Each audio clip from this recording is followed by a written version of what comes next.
నెల్లూరులో వర్క్ బోర్డు స్థలంలో నిర్మించబోతున్న doctor APJ Abdul Kalam international school ప్రాంగణాన్ని ఏపీ వర్క్ బోర్డు చైర్మన్ అబ్దుల్ అజీజ్ పరిశీలించారు. ఈ సందర్భంగా ఆయన వచ్చే ఆదివారం నుంచి నిర్మాణ పనులు ప్రారంభిస్తున్నట్లు తెలిపారు. అనంతరం ఆయన మాట్లాడుతూ నారాయణ, సీఎం రమేష్ 20 కోట్ల రూపాయలతో ఇంటర్నేషనల్ స్కూల్ నిర్మించి వర్క్ బోర్డుకు అప్పగిస్తారని తెలిపారు. నెల్లూరులో తాను మేయర్ గా ఉన్నప్పుడు ఏర్పాటు చేసిన పిఎన్ఎం స్కూల్, మున్సిపల్ ఇంటర్మీడియట్ కాలేజీల గురించి గుర్తు చేశారు.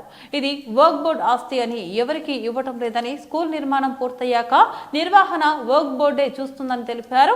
నెల్లూరులో వర్క్ బోర్డు స్థలంలో స్కూల్ నిర్మిస్తున్నామని తెలిసాక గుంటూరు, కర్నూలు, విజయవాడ నుంచి దాతలు ముందుకు వస్తున్నారని తెలిపారు. వారు కూడా సిఎస్ఆర్ నిధులు తీసుకొస్తామని, స్కూల్ కట్టేందుకు స్థలం కేటాయించాలని కోరుతున్నట్టు తెలిపారు. నెల్లూరులో కూడా ఒకరిని చూసి మరొకరు ప్రోత్సాహంతో స్కూళ్లను నిర్మిస్తున్నారని, తెలుగుదేశం హయాంలో స్కూల్స్ ఎర సాగుతుందని, నెల్లూరులో మంత్రి నారాయణ, ఎంపీ వేమిరెడ్డి విద్యను ప్రోత్సహిస్తున్నారని అన్నారు.